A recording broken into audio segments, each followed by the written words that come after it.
복귀왕 더불어민주당 의원이 이런 발언을 했습니다. 어떤 발언을 했는지 직접 들어보시죠. 15억 정도 아파트면 서민들이 사는 아파트다라는 인식들이 좀 있지 않습니까? 그래서 그 15억 아파트와 그리고 청년과 신혼부부 이런 부분에 대한 정책은 건드리지 않았어요. 주거 사다리가 없어졌다. 이렇게 비판을 하는 부분에 대해서는 이거는 정말 실체 없는 공격이다라고 말씀드리고 싶어요. 그리고 그 이상이 되는 그 주택에 있어서는 이거는 이제 주거 사다리라기보다는 조금 더 이제 나의 부를 더 넓히고 축적하는 이제 욕망의 과정인 것이죠. 자, 복귀왕 의원의 얘기를 들어봤습니다. 화면을 또 한번 살펴봐 드리죠. 한 번 더 짚어드립니다. 전국 평균치 그리고 15억 정도 아파트면 서민 아파트다라는 인식이 있다. 그래서 15억 아파트와 청년 부동산 그리고 신혼부부 정책은 건드리지 않았다라면서 이제 정부 정책을 얘기했습니다.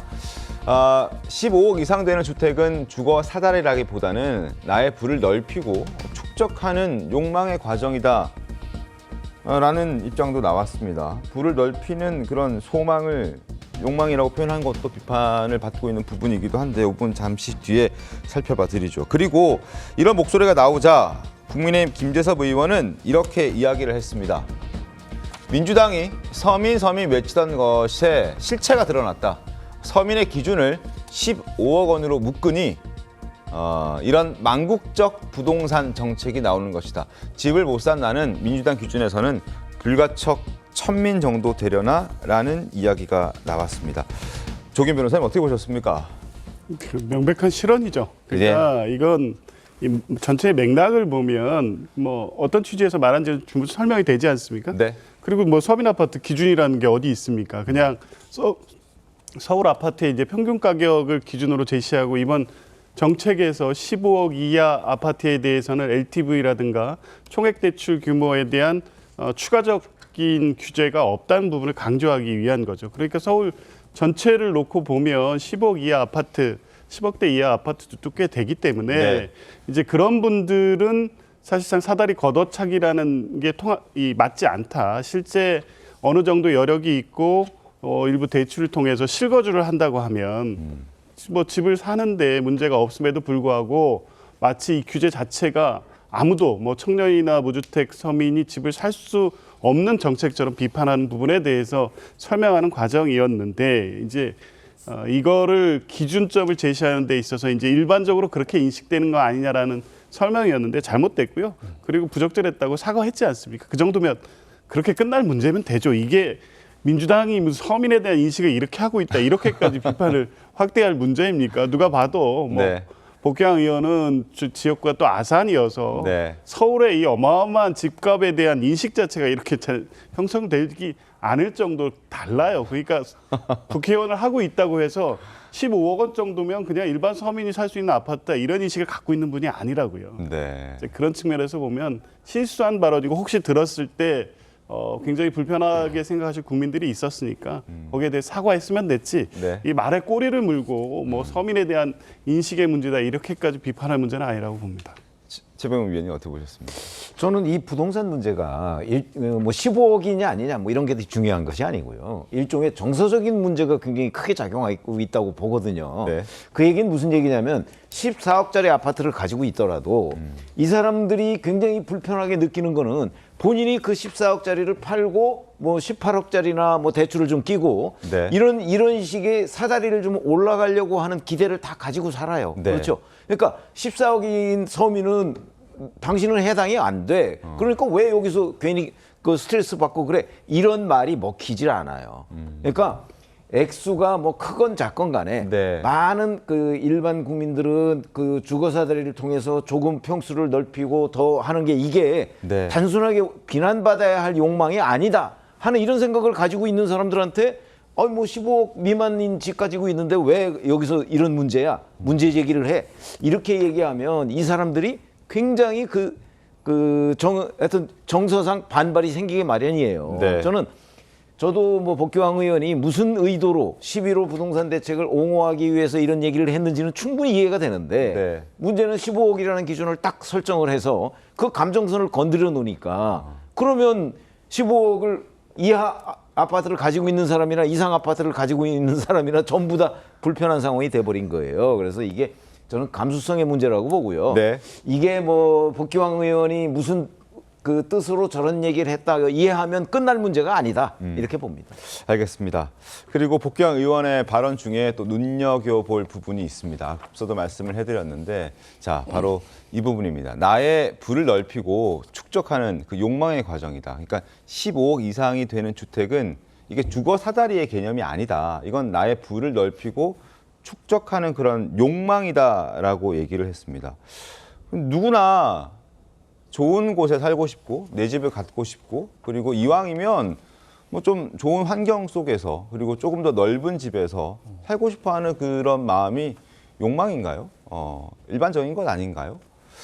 그리고 실제로 이 정부 인사들도 마찬가지로 그런 어떤 자신들의 어떤 욕망을 복귀왕 의원의 말을 빌리자면 실천하고 있는 그런 부분들도 적지 않게 드러나고 있잖아요. 저희가 그래프 준비했습니다. 한번 보시죠.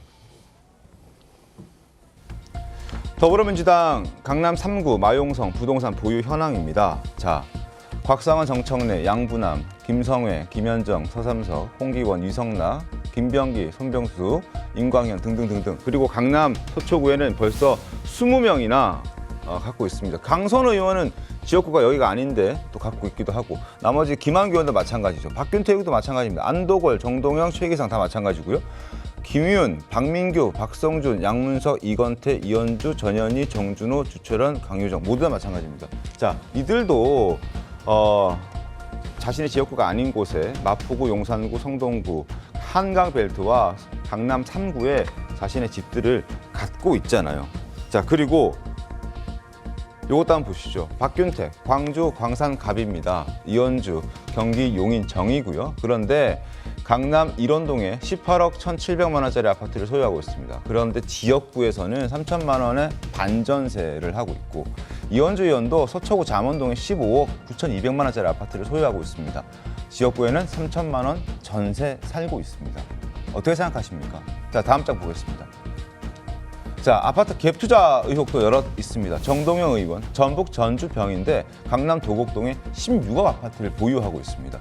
그리고 그 아파트는 지금 9억 원에 임대 주고 있고 본인의 지역구에서는 보증금 5천만 원짜리 아파트에 거주하고 있으면서 여의도에서는 또 보증금 2천만 원짜리 오피스텔을 또 지금 거기서 생활하고 있는 거죠. 안도걸 의원, 광주 동남을입니다. 강남 개포동 19억 아파트를 보유하고 있습니다. 거기에 12억 3천만 원의 전세를 주고 있고요. 그리고 본인은 또 임차에서 용산구 아파트에 13억 2천만 원짜리 그리고 지역구에는 4천만 원짜리 오피스텔 2천만 원짜리 이런 상황입니다. 이런 걸 보면서 복귀왕 의원이 했던 이야기 욕망이다. 자산 증식의 욕망이다. 이런 비판. 김 박사 말씀 어떻게 보셨습니까? 지금 이 사람들이 다 불을 높이고 축적하는 욕망주의자들이잖아요. 욕망주의자들. 그리고 욕망주의자들은 자기의 욕망을 달성하고 나서는 이제 다른 사람의 욕망을 갖지 못하게 하는 네. 그런 내로남불의 형식을 취하고 있는 거예요. 그런데 사실 이게 이제 정상적인 건데 지금 현 정부가 이걸 비정상적으로 사실은 만든 거거든요. 네. 근데 진보 정권에 와서 아파트 값이 계속 집값이 오릅니다. 그 이유 중에 하나가 뭐냐면 이걸 정의랄지 투기랄지 이런 걸로 포장을 하는 거예요. 네. 그래서 마치 아파트를 구입하고 또 비싼 고가 아파트를 사는 것 자체를 투기로 몰아가면서 죄악시를 하는 거예요. 그러다 보니까 전에 이제 서울시장이 박원순 시장 했을 때도 재건축 재개발을 막았어요. 네. 그 여파가 지금도 저는 있다고 보는데 이제 그러다 보니까 재건축 재개발을 사실은 서울에서는 공급할 수 있는 가장 중요한 공급원이 재개발 재건축이거든요. 근데 재개발 재건축으로 인해서 뭔가 돈을 벌고 평수를 넓혀가는 것을 상당히 죄악시하는 거예요. 근데 이거의 일환이 뭐냐면 초과가 이익 환수제입니다. 네. 아, 너희들 돈 벌었으니까 돈 내놔. 근데 그러다 보니까 이거에 굉장히 소극적인 거예요. 지금 뭐 공급을 하겠다고 하는데 사실 11호 대책이요. 전형적으로 재건축 재개발을 막는 정책입니다. 네. 그러니까 공급을 막아놓고는 아파트 값을 떨어지게 한다는 거예요.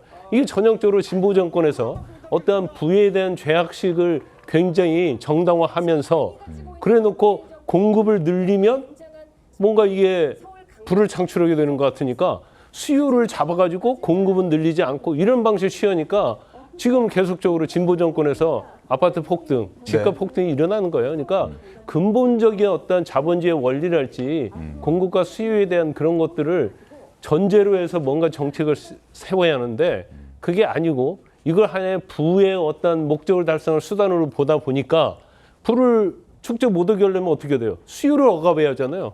이런 정책이 계속 나오는 거예요. 나올 때마다 집값은 폭등하는 거죠. 알겠습니다. 자, 그리고 예전에 그런 일도 있었습니다. 문재인 정권 때 집을 다주택자에 대한 어떤 규제를 엄청 세게 했잖아요. 그래서 집은 한 채만 갖고 있어라라고 얘기를 했었는데 국회의원들 중에서 그리고 당시 정부 관계자들 중에서 정작 자신들은 입지 좋은 서울의 아주 고급 주택 한 채만 내버려 두고 자신의 지역구 거주지는 팔았던 그런 경우도 있었습니다. 바로 노영민 당시 정책실장 비서실장이었는데요.